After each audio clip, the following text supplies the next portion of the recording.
Lundi 26 juillet 2021, première convocation de la semaine du tribunal de l'actualité. Votre rendez-vous par excellence pour analyser et décrypter l'actualité d'ici et d'ailleurs. Merci à vous qui nous faites l'amitié de rester fidèles au programme des médias leaders Tweet TV et Watt FM. Je suis Adam Scalet Ouedraogo. Sur ce plateau, les us au siège. Geoffroy Vaha, Bernard Bougma, bonjour et bienvenue. Bonjour Président Ouedraogo, bonjour Juge Vaha, bonjour Madame, Messieurs. Bonjour Juge Bougma, bonjour Président, bonjour auditeurs et téléspectateurs.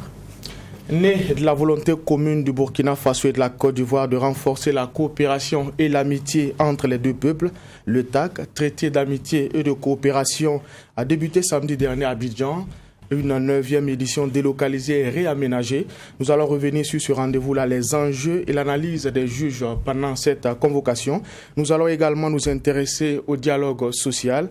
Après 4 ans de suspension, le gouvernement et les syndicats se sont retrouvés à nouveau autour de la table de négociation.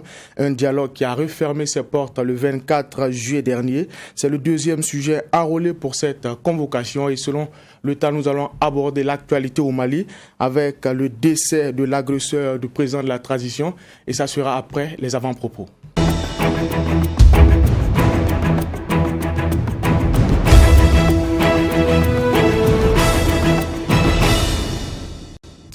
Et pour cette première partie, nous allons donner la parole au juge Bougma. Qu'est-ce qui retient votre attention pour cette première convocation de la semaine? Non, je voudrais, comme chaque lundi, vous souhaiter une très bonne semaine, un très bon lundi.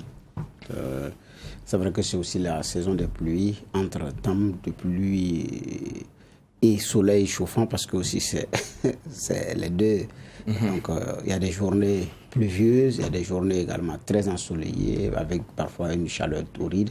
Mais c'est aussi ça, la saison des pluies, parce que les plantes ont besoin des deux pour bien croître.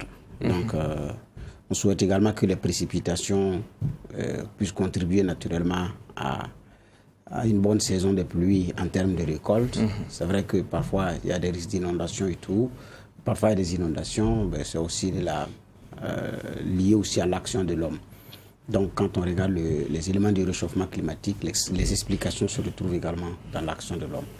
Mais quoi qu'il en soit, l'essentiel c'est qu'on puisse garder espoir, beaucoup de courage. En tout cas, mes pensées vont au monde paysan qui aujourd'hui est très occupé entre doutes, crainte, espoir, pour une agriculture liée aux aléas également climatiques, liée à la pluie, à la nature.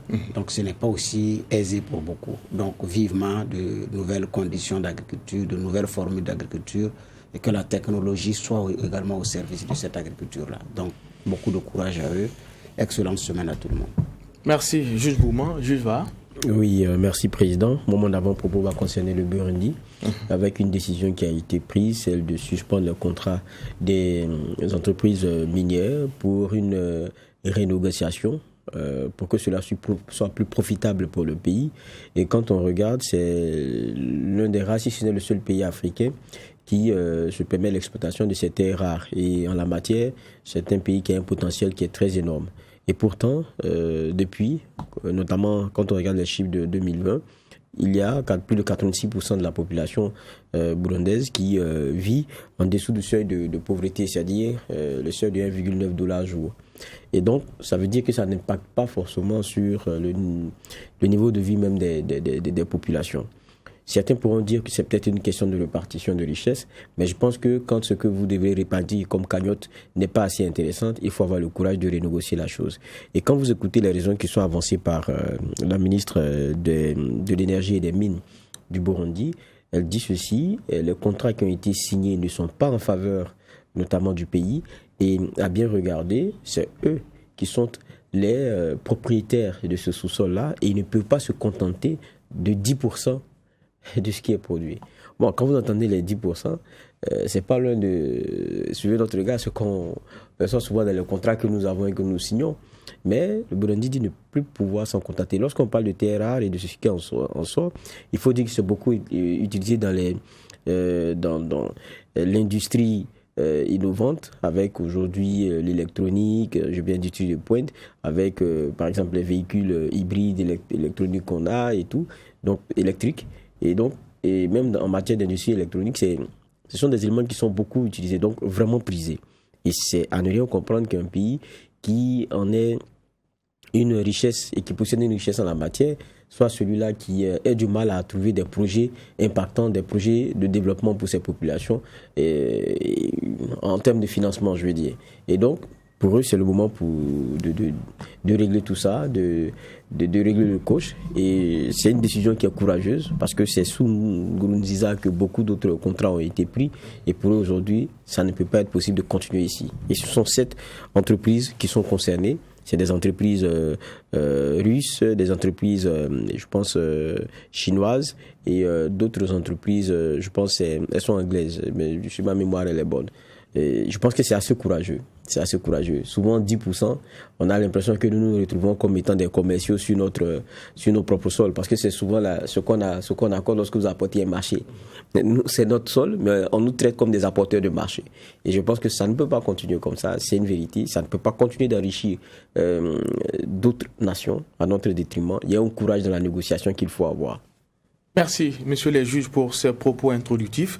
Merci également à l'équipe de réalisation du tribunal de l'actualité qui nous permet d'être ensemble en direct et en simultané du lundi au vendredi. Je le disais à l'entame de cette émission, nous allons nous intéresser au TAC 2021 entre report, délocalisation, réaménagement. C'est un TAC, un nouveau format qui nous a été servi cette année. Même la conférence au sommet des 2 chefs d'État, qui est un moment clé de ce rendez-vous, a été renvoyée à une date ultérieure. Peut-on parler d'un TAC au rabais, ou plutôt les 2 pays ont fait preuve de réalisme au regard du contexte sécuritaire et économique? Juge Bougma. C'est un TAC de costard-cravate. C'est un TAC de ceux qui sont vraiment au sommet. Et je ne crois pas que les 2 populations se retrouvent dans cette rencontre. TAC 9. Parce que la question qu'on se pose, c'est d'ailleurs quels sont ces enjeux-là. Parce que l'enjeu principal, c'est que les 2 populations-là ont besoin de se déplacer aisément et facilement. Ce qui n'était même pas à l'ordre du jour. Quand on regarde les travaux, c'est le Burkina qui a proposé d'ailleurs d'inscrire la question de la rouverture de frontières à l'ordre du jour. Ce n'était même pas à l'ordre du jour. Parce qu'ils sont tous allés par vol. Ils ne sont pas passés par la route. S'ils passaient par la route, empruntaient les taxis motos, zigzaguaient dans les bas-fonds à 1h du matin pour rejoindre l'autre côté, payer beaucoup d'argent, faire l'objet de plusieurs raquettes et parfois de paroles intimidantes et humiliantes, on n'en serait pas là. Je ne dis pas à l'autorité d'aller s'humilier, j'ai dit d'aller être en contact avec la vérité. Et parmi ces autorités d'ailleurs, elles sont nombreuses, qui savent, parce que dans ce gouvernement, il y a plusieurs qui ont leurs parents de l'autre côté de la frontière, qui rendent régulièrement visite, certaines même payent des transports pour que les frères et les sœurs puissent repartir. Je sais de quoi je parle. Donc ce sont des autorités qui sont en contact avec la vérité. Parlant des autorités burkinabées. Du côté ivoirien aussi, il y en a. Parce qu'il y a des Ivoiriens qui vivent sur notre sol, qui font également le point, mais qui n'arrivent pas aussi à prendre le vol. Parce que d'ailleurs, le virus est arrivé par ceux qui prennent le vol. Mais ceux qui sont frappés, c'est ceux qui passent par les voies terrestres. Et quand on regarde ici aussi, les personnes qui avaient été contaminées aux premières heures et même par après, mais j'ai dit c'est le milieu des costards-cravates. C'est des diplomates et tout. L'ambassadeur d'ailleurs des États-Unis en poste est rentré. Et puis quand il était revenu, il était en fin d'émission, c'était pour plier bagages. Celui de l'Italie. Et j'en oublie. Et même parmi nos personnalités, nos ministres, celui des Affaires étrangères et bien d'autres. Donc en fait, c'est une rencontre au sommet qui intéresse de ces messieurs-là. Alors que la question des frontières, de mon point de vue, devait être déjà à l'ordre du jour. Mais dès lors que la question n'est même pas à l'ordre du jour, alors qu'on parle d'un TAC des peuples et non un TAC des dirigeants, c'est pas vrai.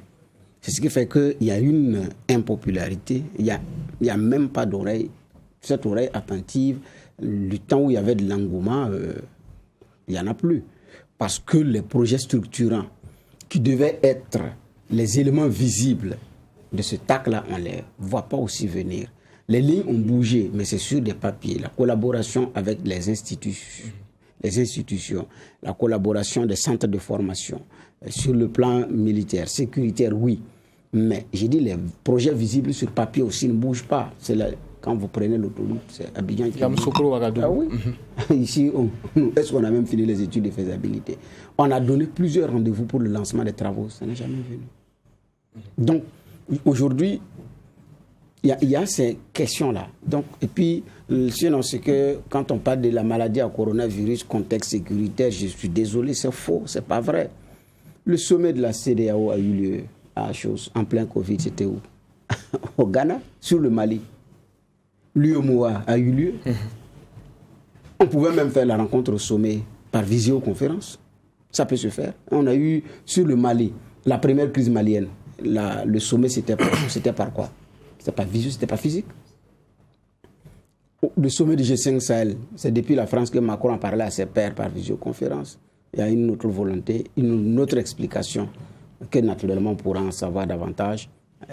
Mais je pense que parler de TAC au rabais, oui, et ceci d'ailleurs, ce TAC intéresse les populations parce que l'engouement est en train de s'émousser de mon point de vue, parce que les vrais problèmes des populations, de mon point de vue, ne sont pas abordés dans cette affaire-là. Alors, quand on écoute les premiers responsables de la diplomatie des deux pays, tenir ce TAC-là, malgré les difficultés, c'est montrer la capacité de résilience des deux pays. Mais pour certains, il fallait courageusement ramener ça à une autre date. Oui, mais il faut aussi se dire la vérité, c'est que la question de Covid-19 a impacté plusieurs grands rendez-vous au niveau sous-régional. Maintenant, parler d'un TAC au rabais, moi je préférais peut-être employer le thème d'un TAC à minima au regard d'une certaine réalité que nous partageons aujourd'hui. Et puis, à ma foi, le TAC, le traité d'amitié et de coopération entre les deux pays, a une typologie qui, moi, ne répond pas aux autres rendez-vous que nous avons. Vous avez d'abord rencontre des experts, vous avez celle des ministres, il y a un conseil des ministres conjoints, et puis il y a celui au sommet des chefs d'État, donc c'est vraiment différent. Pour ceux qui ont pu participer à cet acte-là, vous voyez que ça tranche avec les autres rendez-vous que nous avons. Parce que là, c'est un genre de coopération vraiment directe entre deux pays où on travaille directement sur des dossiers bien précis.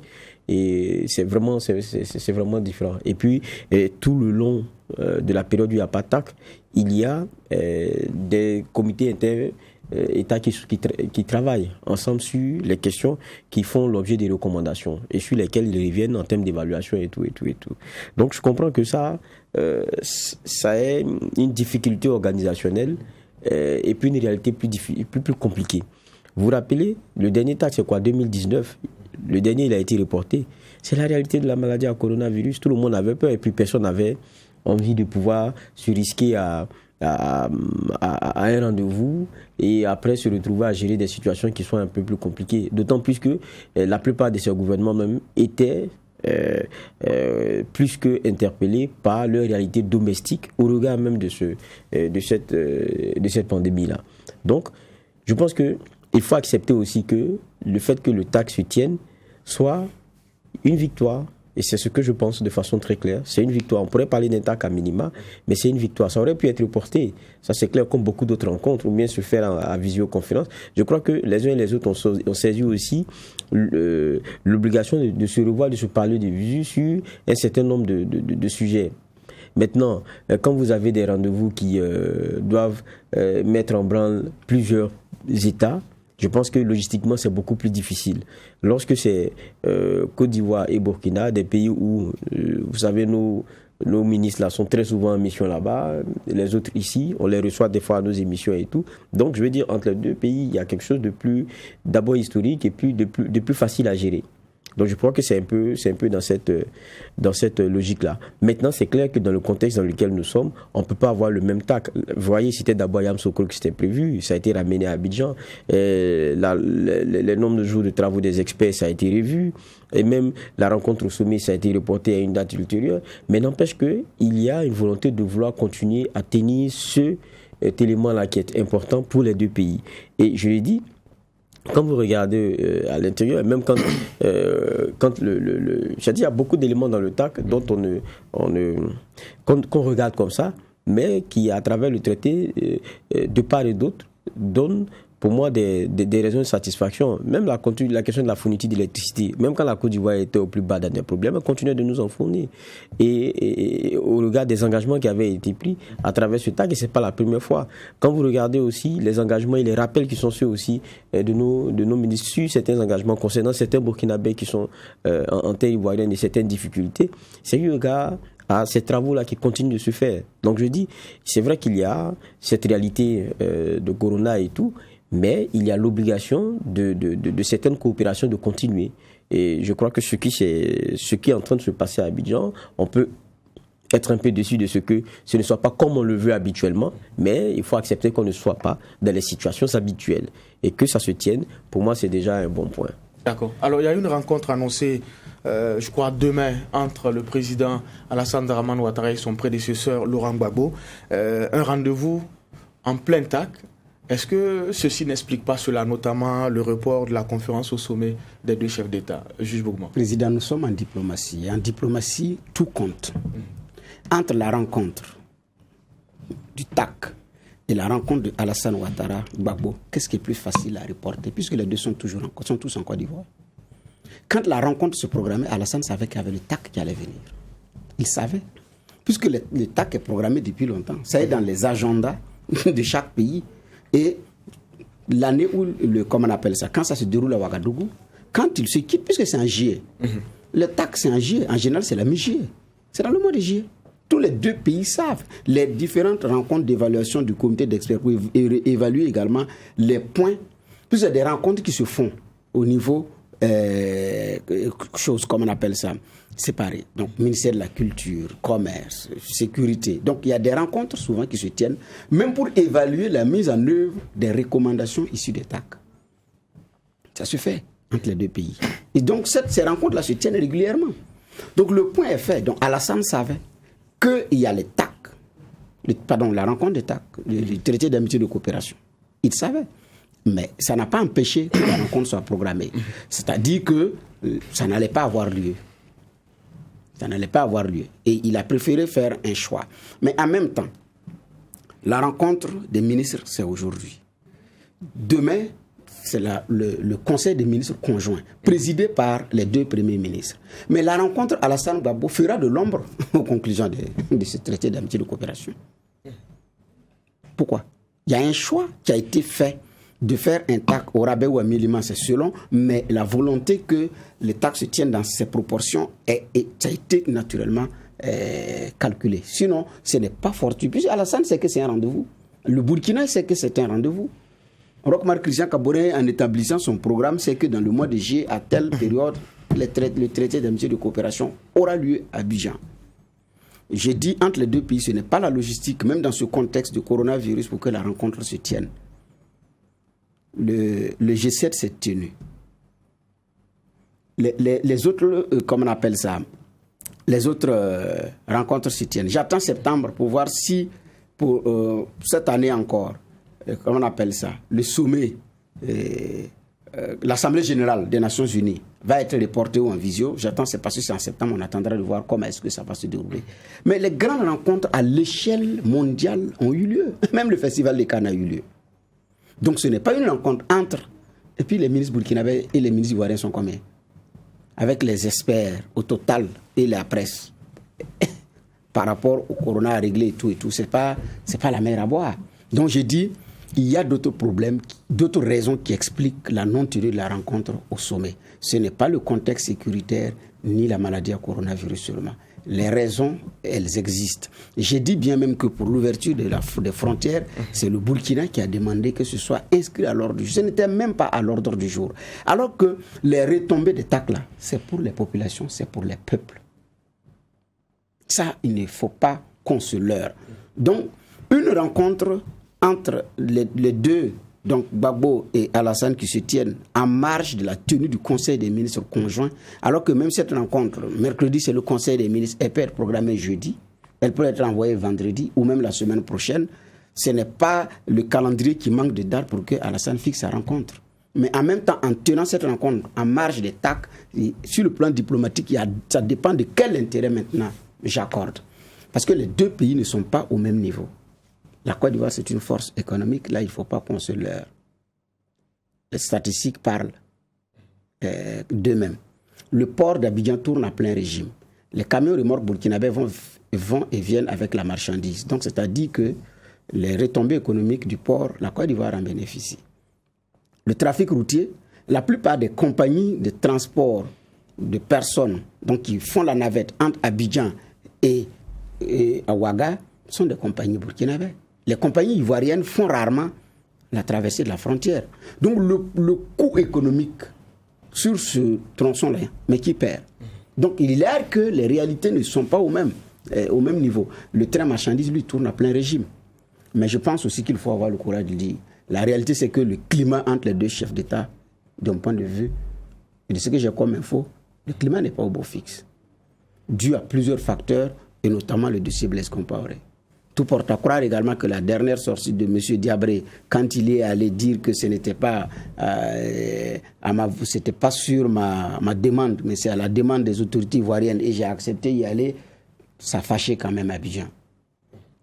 Donc, dans quelles conditions Blaise retourne à Abidjan, avec ou sans procès, les deux chefs d'État ne parlent pas le même langage.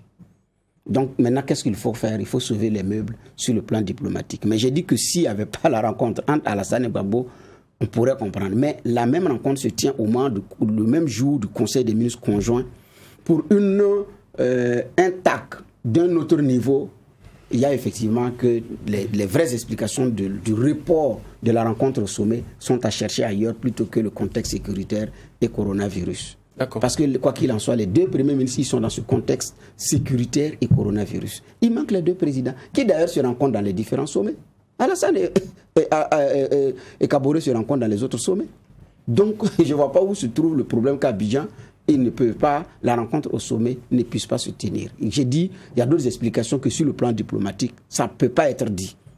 Mais vous prenez les couloirs, les salons feutrés, ça va vous être servi. D'accord. Alors, l'ambition des deux pays, c'est de faire de ce TAC-là un outil d'intégration et de développement pour les deux peuples. Alors, Bernard l'a dit, c'est vrai, le TAC a survécu à ces deux initiateurs, Laurent Gbagbo et Blaise Compaoré, mais au fil du temps, on a comme l'impression que cet outil est en train de s'essouffler. Est-ce qu'il n'y a pas nécessité de réinventer la machine pour que justement ce traité-là puisse servir les deux peuples? Bon, dire que le TAC même s'essouffle, bon, je pense que c'est méconnaître son histoire. Ce n'est pas un essoufflement en tant que tel, c'est que c'est un TAC et puis qui, pour moi, est le symbole d'une relation entre deux pays qui ont une histoire. Et ça va en dents de scie au regard de la santé des relations qu'il y a entre les deux présidents. On l'a vu ici à un moment donné, Blaise Compaoré, Gbagbo Laurent, après les changements, c'est comme ça que ça. Quelquefois même les TAC ont été un genre de plaisir, de retrouvailles entre des messieurs que l'histoire a ramené au devant de la scène comme étant des chefs d'État qui se connaissaient très bien. Donc je veux dire quoi? C'est que dire que les TAC ne sont pas tributaires de la santé des relations entre les deux présidents, c'est ne même pas vouloir avoir un regard critique sur le sujet. C'est partout comme ça. Quand vous aurez quelques frictions sur certaines questions, ce qui est le symbole de votre coopération, ce qui transpire tous vos engagements ensemble sur le plan politique, diplomatique et autres, ça va en prendre un coup et c'est comme ça que ça se passe avec les TAC. Maintenant, moi je dis qu'aujourd'hui, il faut reconnaître qu'il y a, par exemple, est-ce qu'on a fait le débat la dernière fois lorsque le TAC a été reporté? On n'a pas fait un débat. Maintenant, moi je trouve que c'est une surprise que le TAC se tienne. C'est à la fois une surprise et puis un genre de... Je ne parlerai pas de prouesse en tant que tel, mais un genre de détermination.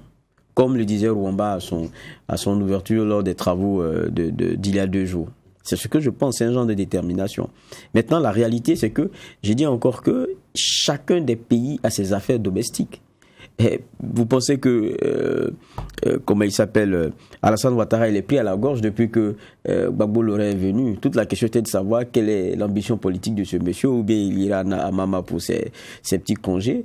Mais Alassane est en train de comprendre que le monsieur, il a bien envie de continuer de compter sur la scène politique en tant qu'acteur principal ou en tant que tireur de ficelle. Dans tous les cas, il a un rôle qu'il veut jouer. Et ça fait un bon bout de temps qu'il est rentré.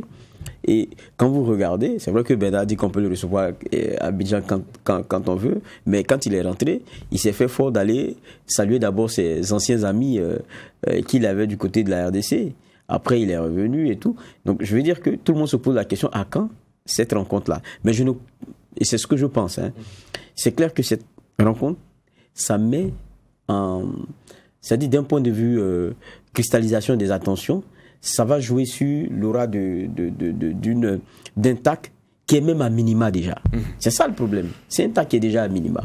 Ça laisse jouer sur cette aura. Et puis celui qui reçoit est sur une grande question chez lui, qui est celle de la réconciliation et qui est celle de sa suite. Parce que c'est de ça qu'il s'agit aujourd'hui. Il est dans les mêmes problèmes dans lesquels était son prédécesseur. Un moment névralgique où il faut faire des choix. Et puis vous êtes aussi en train de coopérer avec quelqu'un qui historiquement est un lien fort et quelquefois aussi a joué un rôle grand dans les trajectoires qui ont été les vôtres. C'est ce contexte-là, c'est tout ça les TAC. C'est de ça aussi qu'il s'agit. Il faut qu'on accepte de dire les choses ainsi. Mais c'est un cordon qui n'est jamais coupé.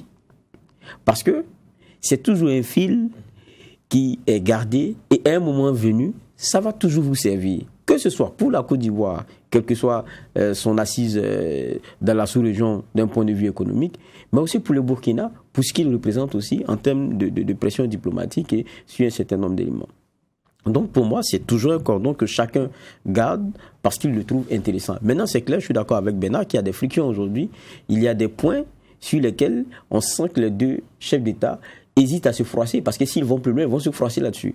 Parce que quand vous prenez quelqu'un comme Alassane Ouattara, ça sera difficile pour lui de livrer quelqu'un comme Blaise Compaoré dans un contexte non maîtrisé.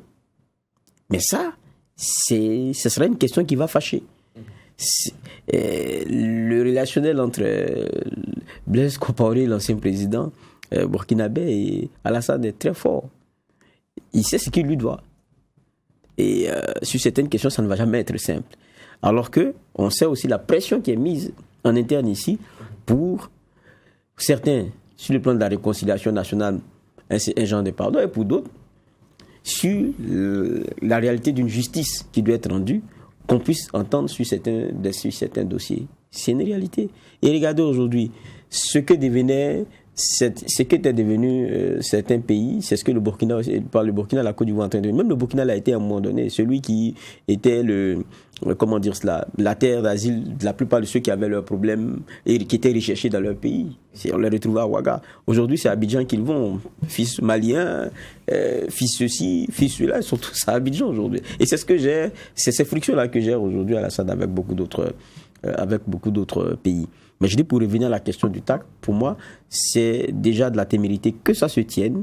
Et puis, c'est un rendez-vous qui, pour moi, est important pour chacun des pays. Parce que quand vous regardez dans ce qui est traité sans passion et sans rentrer dans les histoires de pression politique et politicienne, c'est que pour ce qui est de la masse, il y a des retombées qui sont intéressantes.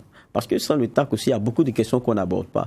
Et derrière, c'est le quotidien de Burkinabé qui se retrouve toujours difficile et qui ne sont pas abordés par des autorités qui devraient le faire.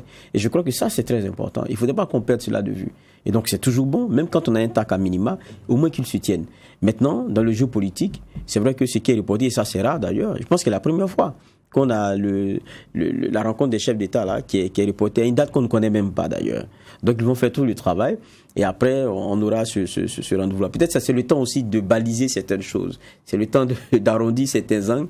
Peut-être sur des questions domestiques pour donner la chance à la coopération d'avoir toute son aura. Ou aussi c'est le temps d'aplanir certaines dissensions que nous sentons, mais bon, dont on ne peut pas forcément débattre. D'accord. Alors, après justement le report de la conférence au sommet, on sait que le Conseil des ministres conjoints se tiendra demain. Nous allons attendre les conclusions, certainement. C'est cela. Juste, moi, je veux ajouter quelque chose. Non, ce que je dois ajouter, c'est que... Très rapidement. Oui, très rapidement. Même sur le plan économique et sur le plan de transport, même la question du trafic des enfants pose problème à Abidjan, qui estime que Ouagadougou est beaucoup plus complaisant par rapport à la surveillance et par rapport à pouvoir empêcher effectivement ce flux d'enfants dans les plantations de cacaoyers détenus également par des Burkinabés. Mais quand la Côte d'Ivoire est épinglée pour des enfants qui sont effectivement des mineurs enrôlés dans ces champs par les organisations internationales, c'est la Côte d'Ivoire qui a pointé du doigt. Alors qu'elle estime que je ne suis pas forcément responsable victime, oui, mais vous également, faites l'effort à votre niveau. Et là aussi, Abidjan n'est pas contente de ce qui se passe à Ouaga. Ça, ces choses-là, sur le plan, dans les officines, ça se dit. Vous ne surveillez pas très bien ce flux d'enfants, vous ne regardez pas bien les enfants traversent, ils viennent dans nos plantations. Mais c'est nous qui sommes épinglés parce que c'est le cacao ivoirien, c'est le café ivoirien. Donc, il y a ce sujet-là également même qui fâche. Même si les frontières vont s'ouvrir, les Ivoiriens veulent également des gages sur ce volet-là qui également les dérange. Ça met mal à l'aise. Parce que c'est un travail d'enfant qui profite à l'économie ivoirienne, mais en même temps qui est mal à l'aise parce qu'il y a quelqu'un aussi qui ne surveille pas et qui sait que ce n'est pas normal. Et plusieurs fois, il y a eu parfois des opérations coup de poing de façon fracassante. Après, le show médiatique, ça se retombe. Et puis c'est fini. Mais même avec la fermeture des frontières, ce flux de mineurs vers les plantations de ces enfants, ce flux-là, il continue. Donc, il y a ces éléments-là également qui mettent mal à l'aise Abidjan. Donc, je dis maintenant que c'est un tas qui se tient dans ces conditions où la rencontre au sommet est reportée à une date ultérieure. On attendra de voir comment est-ce que les divergences pourront être aplanies. Et sinon, Blaise Abidjan constitue aussi un autre moyen de pression de Alassane sur le Burkina. Tant qu'il sera là-bas, c'est un moyen de pression supplémentaire. S'il rentre, il y a un moyen de pression également qui s'enlève. Ça aussi. Donc, alors que Alassane, c'est quelqu'un de très réfléchi, de très stratégique, qui ne pose pas ses pions au hasard. J'ai dit la rencontre avec Gbagbo en marge du TAC, tout est calculé, tout est ficelé. Parce que tout ce qu'il y a à faire à Alassane, c'est qu'il ne pose pas un geste sans comment on appelle ça, une idée derrière. D'accord. TAC Rabais ou TAC communément, en tout cas, le compte rendu du Conseil des ministres conjoints nous permettra d'avoir en tout cas plus de précision et de clés de lecture.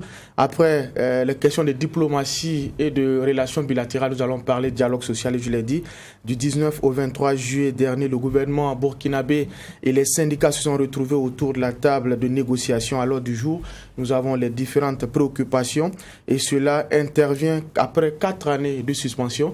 Alors, juge Va, est-ce qu'on peut dire qu'entre le gouvernement et le syndicat, aujourd'hui, ce sont des relations au beau fixe? On peut dire qu'il y a normalisation. Bon, moi hier, j'ai reçu au JDS, la journée dimanche soir, le président du mois de l'unité d'action syndicale, là, donc les centrales syndicales.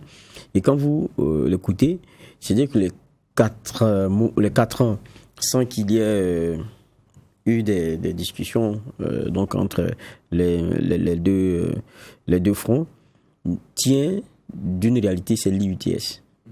Et il dit, c'est pas forcément du fait seulement du gouvernement, mais il a aussi le problème en leur sein de s'accorder sur certains points. Il y avait le gouvernement qui soutenait Mordicus pour l'application de son IUTS, et puis il y avait chez eux des disparités de points de vue sur la façon dont ça doit être appliqué. Pour certains, la revue à la baisse ne serait pas mauvaise, puisque eux étaient déjà assujettis à ce tempo-là. Et puis pour d'autres, c'était niette, ce n'est même pas la peine de vouloir s'amuser à vouloir essayer quoi que ce soit, parce que les concernants, ils n'avaient pas encore été touchés par cela. Donc il y avait à homogénéiser le point de vue en interne, et cela a fait aussi que ça a pris du temps. Et donc, c'est à demi-mot qu'il reconnaît que c'est pas seulement du fait du gouvernement, mais quand il le dit, ça dit que en fait c'est qu'ils ont eu du mal eux-mêmes en interne à pouvoir poser les choses. Et surtout que vous savez qu'il y a certaines corporations pour lesquelles il y a eu le plafonnement demandé. Pour ce qui est de l'IUTS, ça ne doit pas dépasser ceci. Et certains ont dit non, mais c'est pas possible. Est-ce que nous sommes tous des agents d'une même fonction et tout. Ça, il a assez détaillé aujourd'hui, qui sera diffusé à 14h. Je fais encore la publicité de mon rendez-vous. Donc, on comprend que il faut pas se dire que c'est 4 ans de rupture de banc parce qu'on se regardait en chaîne faïence. Non. Il y avait un problème qui était posé et sur lequel en interne, les syndicats n'arrivaient pas à s'accorder forcément. Et puis, il y avait en face aussi un gouvernement qui tenait Mordicus à son affaire. Maintenant, je crois que l'affaire s'est tassée. C'est un peu unique là, sur les traitements des salaires, ça s'est tassé. Et maintenant, ils reviennent à la table de discussion sur les éléments depuis qu'ils ont arrêté de discuter, c'est-à-dire 2015, 2016, 2017. Et puis, je crois, ce qu'ils ont eu à remettre aussi comme plateforme pour le mai dernier et mai 2021. Donc, ça fait maintenant beaucoup de dossiers sur la table. Et forcément, il y a des points qui sont ceux d'insatisfaction, qu'ils égrènent eux-mêmes à souhait. Et puis bon, vous savez, avec les syndicats, il n'y a jamais de satisfaction. Il y a toujours des bémols qu'ils y mettent, donc des points de légère satisfaction. Mais je crois que le plus important déjà, c'est qu'ils ont pris langue et qu'ils ont commencé à rétablir ce dialogue-là. Je crois que ça, au moins, c'est très important. D'accord. Alors, juge Bougma, c'est vrai qu'après la parenthèse de 2017-2021, l'enjeu de la rencontre gouvernement-syndicat de cette année, c'était de renouer le fil du dialogue. À ce niveau-là, on peut dire que c'est une victoire pour les deux parties. Oui, c'est une victoire pour les deux parties parce que, bon, il n'y a pas aussi de préalable à l'ouverture des travaux où il faut dire, bon, si ce n'est pas réglé, on ne négocie pas. Donc, au moins, là, il faut reconnaître que les deux acteurs ont eu la sagesse de pouvoir, comment on appelle ça, s'asseoir à la même table pour pouvoir avancer. Là, c'est une victoire d'étape à mettre à l'actif des deux, qui ont su raison garder et se parler pour faire bouger les lignes sur un certain nombre de choses. Donc, on attendra de voir de façon pratique qu'est-ce qui est retenu ou pas, mais il y a des sujets qui sont sur la table, qui sont débattus. Et donc, déjà, pour répondre très facilement à votre question, c'est une victoire comme on appelle ça, d'étape des deux parties. Parce qu'il y a longtemps, effectivement, que la rencontre n'avait pas eu lieu. Et certains dossiers avaient été traités entre griffes par le Haut Conseil du dialogue social. Certains éléments, d'ailleurs, de l'univers syndical refusent. Il y a des postes qui sont vacants jusqu'à présent au niveau du Haut Conseil du dialogue social parce qu'il y a certains qui refusent également d'y aller siéger au motif que c'est budgétivore. Bon, d'abord pour une entité qui n'a pas de budget parce que c'est adossé à la présidence du FASO. Donc, budget s'entendant par recettes, dépenses et tout, le Haut Conseil du dialogue social pour le moment n'en a pas. Donc, mais bref, ce sont des éléments, des questions de choses, mais pour le moment, il y en a qui ne siègent pas également à ce niveau-là, pour des raisons qu'on connaît. Mais maintenant, ce dialogue commence et on attend de voir, parce qu'il y a eu aussi la période dure, pour ne pas dire des grèves très dures, qui s'étendaient à des semaines, à des mois, des sit-ins qui s'apparentaient pratiquement à des grèves à répétition. Et donc, ces choses-là, pour le moment, sont tassées, mais il y a toujours des préoccupations qui sont soulevées par l'une ou l'autre entité syndicale dans l'un ou l'autre ministère et on attend de voir les conclusions totales des travaux pour voir qu'est-ce qui a été retenu par rapport à... Parce qu'il y a d'autres choses comme le SMIC, donc les syndicats demandent l'augmentation également qui est sur la table. D'accord. Alors, juge, c'est vrai que Bernard le rappelait tantôt, on a commis une accalmie sur le front social. Après la période des grèves qu'on a connues, on sent comme une trêve sociale qui ne dit pas son nom aujourd'hui. Alors, quelle explication on peut donner à cela? Est-ce que la crise, je dirais, sécuritaire peut expliquer un peu ce qu'on observe aujourd'hui au niveau du dialogue social? Oui, ça explique cela aussi, parce qu'avec le président Numa, il a été clair, il dit qu'ils sont sensibles aussi à la réalité burkinabé aujourd'hui qui oblige de recadrer, de recentrer les intérêts et les réponses qui doivent être données au regard de ce qui aujourd'hui est à prioriser. C'est la question sécuritaire, c'est la question humanitaire avec les déplacés internes et tout. Ça, c'est... Et je pense qu'ils adhèrent à cela et comprennent ce qui est en train de se passer. Et vous savez, je dis même dans les jeux de pression, et dans l'épreuve de force que vous engagez, il y a un arbitre, c'est les Burkinabés de façon générale. Si vous tirez trop la corde, ils vous diront à un moment donné, mais arrêtez. Et vous comprendrez vous-même que vous n'avez plus l'assentiment de la population, vous allez vous retrouver en minorité, vous allez être incompris, et la pression par elle-même va descendre et elle se retournera même contre vous. Donc, ils comprennent que dans la situation actuelle, il faut savoir aussi user de flexibilité, parce que cela aussi s'impose aujourd'hui. Maintenant, quand vous regardez le contenu des discussions qu'il y a eu, il y a des points quand même qui sont assez intéressants. Et puis quand vous les écoutez, vous avez l'impression qu'ils regardent ensemble dans la même direction, mais peut-être qu'ils ne veulent pas aller avec la même intensité vers le point de chute qui est convenu ensemble. Vous regardez la question du SMIC. Ils sont conscients qu'il faut le revoir ensemble. Je pense que pour ce qui est du monde syndical, l'aspiration c'est de faire monter cela à 60 000 francs CFA. Et quand vous regardez le gouvernement, il ne veut pas aller de façon unilatérale. Ils entrevoient à côté encore des discussions et même d'une rencontre possible entre syndicats et patronat. Vous comprenez? Parce que sur ces questions aussi, il faudrait que celui qui est payé discute un peu avec celui qui paye, parce qu'il faut revoir un peu certaines choses. Maintenant, quand vous écoutez aussi les syndicats, ils disent que c'est de l'ordre de cette décision-là. Ça ne devrait pas dépendre du patronat, mais c'est de l'ordre souverain d'un État relativement à la façon dont il veut voir traiter ses travailleurs. Et donc, c'est pour cela que ça fait l'objet d'un engagement qui est beaucoup plus haut que celui du patronat. Et donc, ça devait être assumé tel quel. Mais même assumé tel quel, je pense que même eux, quand on veut faire prendre des engagements du patronat, il y a quand même des consultations qui sont faites pour voir le caractère supportable d'un certain nombre de mesures que vous voulez prendre. Et je crois que c'est ce dans quoi ils sont en train de s'engager. Il y a la question de Sotraco, par exemple, avec l'amélioration du transport urbain et tout. Et on se rappelle que dans cette dynamique-là, il allait avoir des impacts, même sur la Sotraco elle-même. Donc, c'est des questions encore qui ont été débattues. Et puis, ce que vous disiez tout à l'heure, et je pense que le gouvernement a été correct que de ne pas tourner. Depuis 4 ans, vous revenez à la table avec nous, c'est vrai, mais les choses ont tellement changé que les priorités aussi. Et ça, si vous ne le dites pas, vous risquez de vous trouver dans des situations où vous êtes en train de vous tirailler alors que vous savez concrètement ce que vous pouvez concéder ou pas. Et je crois que ça aussi, c'est le discours de vérité. Avec Waro et ses camarades, ça a été pour moi quelque chose de bien que de s'entendre là-dessus ici et maintenant. Aujourd'hui, là, on peut répondre à beaucoup de choses, mais vraiment, on ne peut pas répondre à tout parce que voilà ceci, voilà cela. Et quand ceux qui sont en face le comprennent, ça permet au moins de ne pas peut-être aller trop loin dans certaines discussions. Maintenant, ça ne devrait pas aussi être un prétexte après pour, je ne dirais pas tout rejeter, mais pour ne pas vouloir faire des efforts. Ça commence très bien le dialogue, la façon dont on voit elles sont déroulées, mais il faudrait qu'on soit peut-être plus prudent sur la suite. Mais ce qui est bien aussi, c'est qu'on a un monde syndical qui comprend. D'accord. Alors, quand on parle de rencontre gouvernement-syndicat, cela rime également avec discussion autour de questions qui fâchent. On a tantôt parlé de l'UITS, il y a la question de suspension et de coupure de salaire, mais il y a aussi le projet de remise à plat des salaires aujourd'hui qui est presque, je dirais, mis aux oubliettes. Alors, qu'est-ce qu'on peut dire par rapport à ce projet-là, juge Bourma? Bon, en tout cas, on n'entend plus parler, même si à un moment donné, instruction avait été donnée au ministre de la fonction publique d'ouvrir le dossier.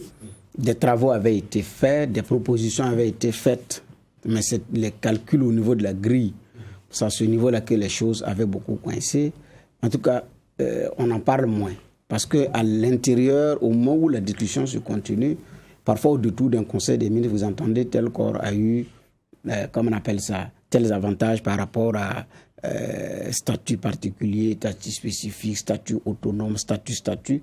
Alors qu'il y a le statut général qui est là. Après, vous voyez qu'il y a, comment on appelle ça, une revue des grades et tout, donc avec incidence sur les primes. Finalement, on se demande, est-ce que c'est oublié ou bien un matin, ça va revenir sur la table. Donc, c'est un sujet effectivement qui fâche, mais en même temps, il y a aussi une lucidité de regard et une sincérité de regard aussi à avoir. Mais après tout, il faut un courage pour assumer. C'est tout ce que l'on demande. Parce que c'est dans cette même discussion que certains corps avaient eu effectivement des avantages et les autres ont dit, mais on ne comprend pas. Au moment où nous nous attendons, donc, comment on appelle ça, c'est l'issue. Mais ce n'est pas l'intelligence pour faire le travail qui manque.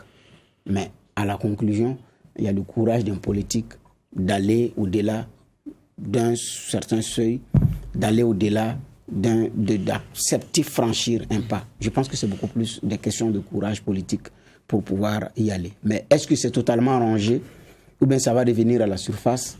Ça va être difficile pour moi de le dire parce que ça peut être sous ce régime ou dans un autre régime que peut-être un jour ça peut arriver ou pas. Donc on ne sait jamais parce que ce genre de discussion, ça peut traîner. On a vu l'UTS où des gens avaient juré que ça n'allait pas être appliqué ici, dans sa forme actuelle.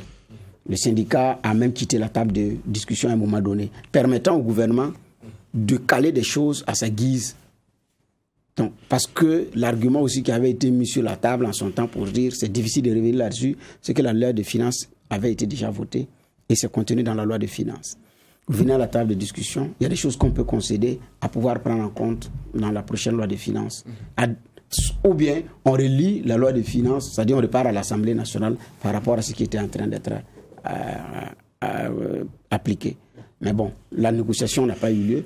J'ai dit ça permet au gouvernement de même d'aller jusqu'à certains prélèvements, certains écarts, vous discutez avec les cadres, que peut-être si on avait eu la rencontre, ça ne permettait pas au gouvernement d'aller au-delà. Mais on ne l'a pas eu. Maintenant, aujourd'hui, même s'il y a une négociation, le gouvernement ne va pas tout lâcher. Peut-être revoir certaines choses, mais il tient déjà un bout qui lui permet d'avoir des recettes. Mais maintenant, par rapport à cette situation, c'est la même chose. Est-ce que c'est totalement fini? On y reviendra avec ou pas ce régime. Vraiment, je ne sais pas. Merci, Juge Bourgman. Nous avons une dizaine de minutes pour évacuer, je dirais, la question malienne. Et je le disais à l'entame de cette émission, le 20 juillet dernier, jour de célébration de la Tabaski au Mali, le président de la transition a échappé à une attaque au couteau. Au moment où nous attendons les premiers éléments de cette enquête, on nous annonce le décès de l'agresseur du président de la transition. Juge Va, est-ce que c'est une surprise pour vous, cette actualité-là? Non, c'est forcément une surprise. C'est forcément une surprise, d'autant plus que on attendait beaucoup de comprendre qu'est-ce qui s'est vraiment passé. Un, deux, est-ce qu'il a des complices, lesquels, et puis comment est-ce qu'on se retrouve dans une situation pareille.